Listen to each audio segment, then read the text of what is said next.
LEC post-game lobby. I'm Shocked, and I'm joined by Vedius and by Jankos to close out week 2 of the LEC. Hello, Jankos. Congratulations. Hello. Thank you. No problem. Yeah, it was I think it was a very banger game for spectators. I think fans of either team, maybe a bit less of Rogue, and also fans who weren't supporting any of the two teams, because it was such an incredibly back and forth game. At the end of the day, what do you think was the edge that you guys had as a team or as a team composition that allowed you to beat Rogue? Honestly, I think this game was probably like not. I mean, I think there were many things that were good and many things that were bad.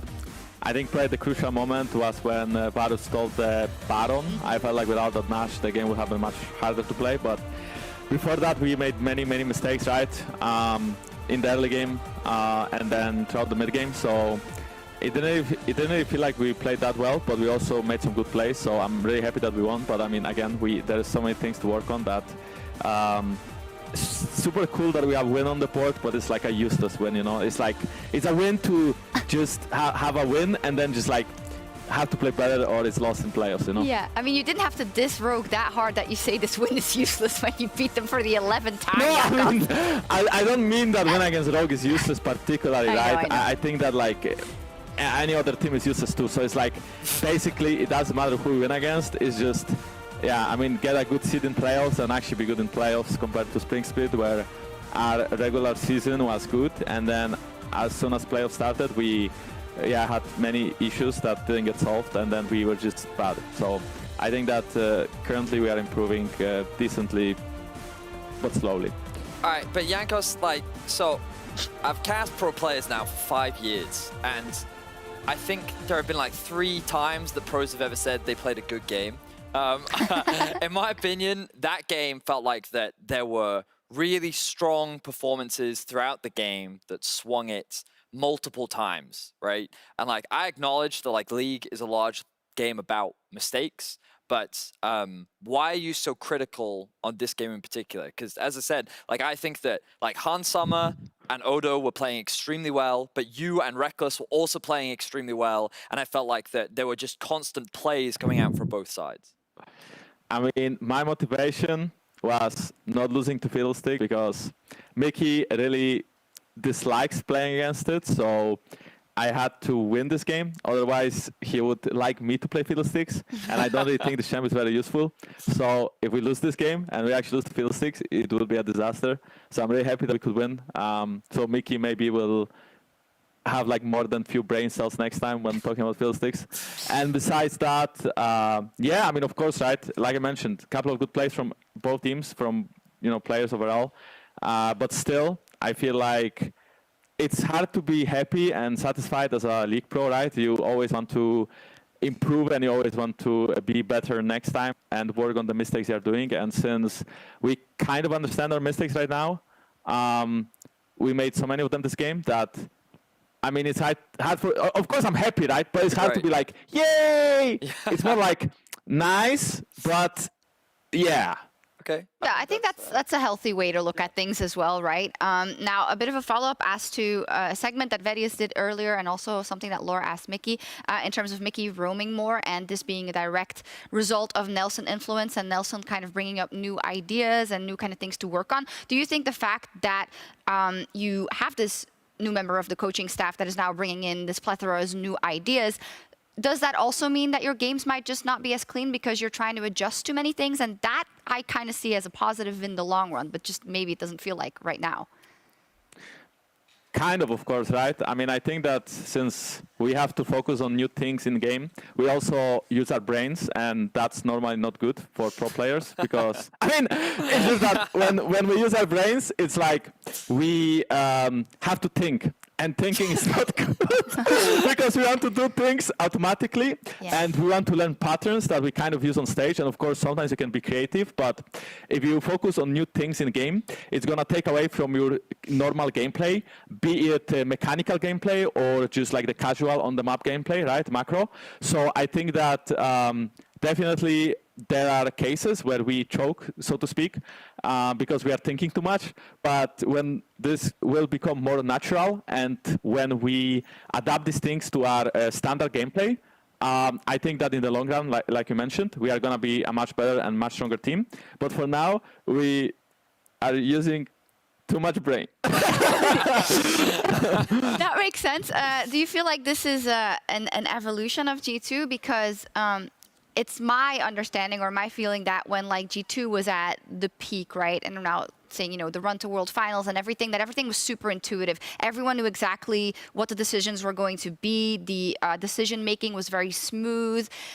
It seems now that this is like a new iteration. So if I'm understanding it correctly, right now you're making sure that you learn more in the other departments. Not to say that you don't know how a macro game works. I'm sure you do after so many years of playing, but there's a different focus. Is that also because the other teams you're going up against are, you know, becoming better in the LEC, or you feel like you have to do something more in order to evolve? I mean, I think it's multiple things. Of course, the teams are getting much better than they used to be. We can't just like not play any League of Legends and expect ourselves to beat everyone, because everyone is like worse. Right now, teams are better than us, as Rogue and Mad Lions proved in playoffs. You know, rookie players coming in, really hungry for victory. So they are better. And besides that, I also feel like the game is changing every year. So the things that were good in 2019 are not good now. And the way you play the game is also different. So you just have to adapt on the, well, not on the fly. You have to adapt as the game changes. You have to understand it again. And of course, there's many things that are exactly the same. But that's also why repeating fundamentals and having a strong fundamentals is so important, because yeah, when the meta is changing and you think about all these new things that are coming in, for me it could be, you know, jungle getting changed every year, then I may forget how to, yeah, I know, retake sides or something, right? So basically, I think that fundamentals are really important, and it's something that we are thinking about now more as well. And besides that, yeah, we just have no new ideas from Nelson. But I mean, since the game is changing, then yeah, and the players are improving, we will see how it goes.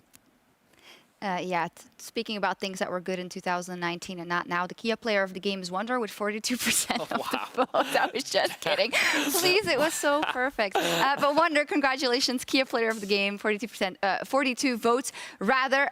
With the Viego, how is it to playing with the Viego and kind of, I don't know, the unique interactions that he brings to a game? Well, I mean, the champ is really broken. So I don't know how Caps lost on Viego, honestly. It's Caps, and he was playing Viego, and he didn't carry. So I think the Schalke game is completely on him. And and yeah, I mean, Wunder, I think his second Viego game, I believe, and both games he was playing quite well, right? And of course, the champion is super imbalanced, in my opinion. So, you know, whenever he gets a reset in a team fight, it's the entire enemy team is collapsing. And the thing about the champion is also mental. It's not only its design, but also whenever he gets a reset and he takes the soul and he kills you with, like, I know, Alistar or whatever, you kind of tilt a little bit, because you think about how come this champ exists, why is it so OP, and why is it in game. So I think that since opponents are getting more and more tilted as the game is going on, the later the game goes, the better. That makes a lot of sense. Aside from Viego being broken, I am like, I hate when this happens, and we're always like, oh yeah, this champion is so broken, so the player did nothing, which is not true. I mean, it's also just, it's a classic. I mean, Wunder played fine, right? Yeah. Of course, right? Wunder played fine. Just like, I just want to add some, like, imagine if Gwen is open, you know? I mean, this champ is like, oh my goodness. So I really wish Gwen will be open against our team once, because yeah, I just want to see how people play it on stage, you know, if they are actually going to 1v9 or not. But this champ is like, oh. You know, Gwen hasn't won a game yet in the LEC, by the way. Yeah, I mean, people are bad, right? It seems like it. I mean... See, you can't win with pros. Either the players are bad or the champion's broken. It's never in between. I was going to say, Jankos, that I personally felt like you were robbed. I think that so far you have had a great split. But also this game in particular, I think your Rumble ultimates were the reason why you were able to win this game. So huge credit to you, and I think that... Wait, are you trolling now? No, I genuinely think you were really insane. Like, there was some was really trolling, insane right? Rumble ults. No. I'm being serious. You had some really insane Rumble ults this game. Like, you Yeah, really but I did. also had really bad ones. Yeah, I mean, but okay, like- no, I think I agree. I had like both. It's just Yeah, I mean, every again in Rumble my has mind, both. I only remember the bad ones because the good ones you forget about them because they were good, but the bad ones stay in your mind because you know that the whole chat is spamming kick W, so that kind of makes you remember things. Maybe it's because I'm a We have- streamer and it's just kind of like in my soul now. But Oh, still. we have scarred this poor pro player for life with the Nidalee jokes, which honestly went too far. We kept doing it, and now he's not able to recognize when he's had a great game. So we're telling you now, you genuinely had a very good game, Yanko. I mean, there were some. You can keep going. You can. Wait, what did you say?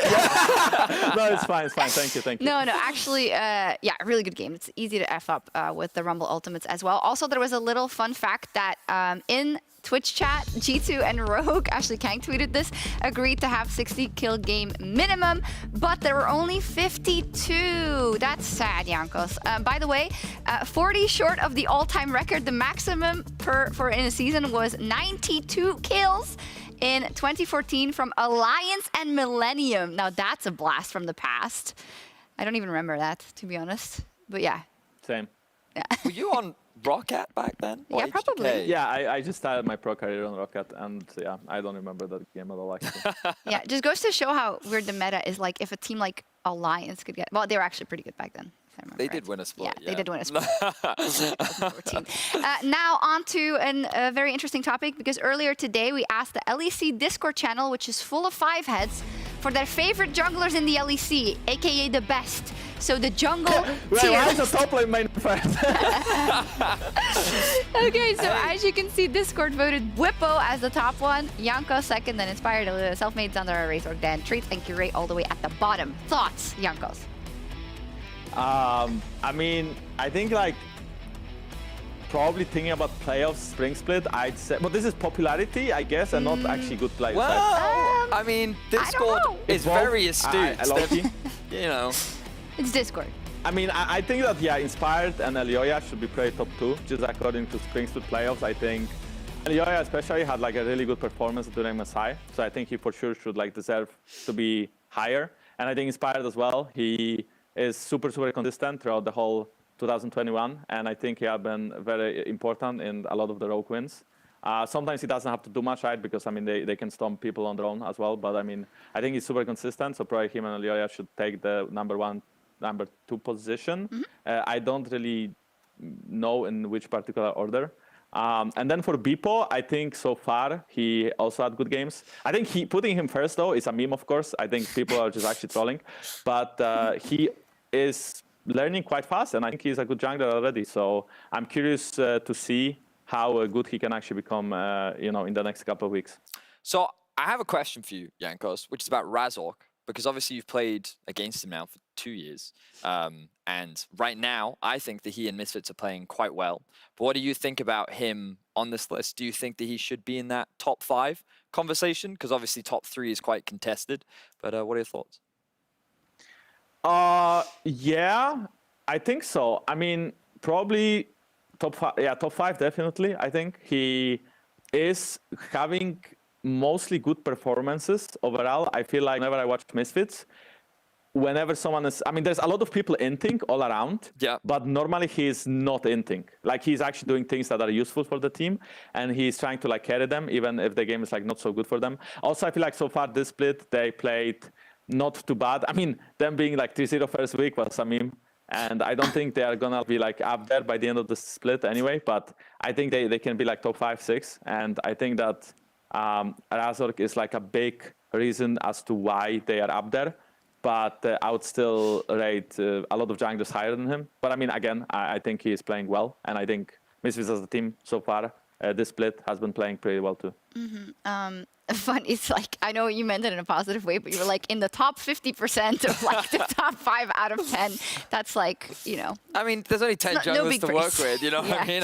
It's just we just have to say that we have so many great junglers in Europe. Yeah. that being in top 5 is actually insane. True.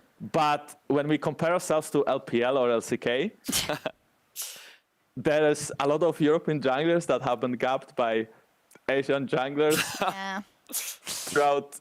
Hey, I mean, world. Canyon's a mid laner now, so that's Right. one less that you have to play against. But yeah, I mean, I think that we still, are not as good as LPL and LCK, like as of our junglers. But that's also, I think, team diff.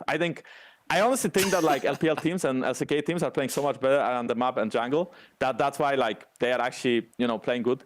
And I also don't think it's like extreme or anything. Sometimes you just lose 3-0 or 3-1, but it doesn't matter in the end. So it's fine. We can catch up, Doesn't right, Jankos? matter. We can definitely catch up, Doesn't right? matter. Yeah, of course. I mean, we already. Yeah, we can catch up. Yeah.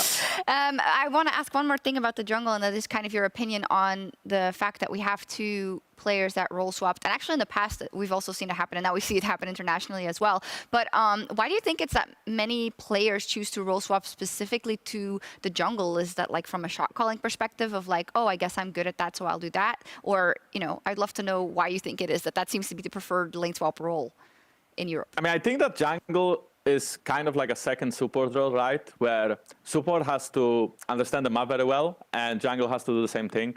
The only difference is that jungle plays PvE in the early game, and you just farm camps, and support actually has to understand the laning phase, because, he can, for example, run it down level 2 and hope that Rumble comes bot and kills Kalista, because Thresh dies level 2, right? So I think that, like, maybe for Treats and Beepo, since I believe, I'm not sure, I believe they were vocal in their teams already, Beepo from the top lane and Treats from the support position. I think them role swapping to jungle and trying to lead the team from the jungle is much easier in the early game, because as a jungler, you don't really have to focus as much on farming camps. You can kind of focus on all 3 lanes at the same time and tracking enemy jungle. So then it's way easier for you to lead the early game, and it's way easier to lead your teammates than, let's say, playing top lane and thinking about TP bot, thinking about your own wave, thinking about trades. So I feel like maybe they want to be more of a team leaders in the early game, and they just feel like jungle will fit them better in that way. I also think that jungle used to be more about like being creative, and more about understanding the game on like the highest level and knowing where to be at which time. And now it's more about full clearing and just using your free time to help your laners. But yeah, I mean, I do think that like role swapping to jungle for people can work out, because I mean, I don't really think this role is that difficult in the end, So it used to be harder, I think. And right now, yeah, as long as you can full clear and understand the game, it's fine, I mean, I still think that like Beepo overall is performing better than Treats, because I think he's actually like farming. And Treats, I feel like sometimes he just like completely gives up everything and tries to gank, which is, well, like solo queue, just like gank and beat behind so much. It's just not the meta that you are supposed to do that in. So I think so far from out of these 2, I feel like Beepo probably adapts better, and especially today he had a good game where he was Flame Horizon over enemy Volibear. Of course, Volibear got kills because he got kills. He had camps to take only, and for some reason he still got kills in the early game, whatever. But yeah, I mean, I think that it's that's the reason. Thank you very much. Very in-depth answer. I love it. Also, what you said about SK or about Whippo and Treats does reflect in the standings. Let's take a look at those after the second week of LEC Summer. First place right now is G2 Esports with Misfits Gaming at 4-1. Fnatic right under that in the top 3. But SK Gaming still no wins at 0-5. Vedias, do you see what Jankos is saying in terms of SK? I feel like they seem disjointed over.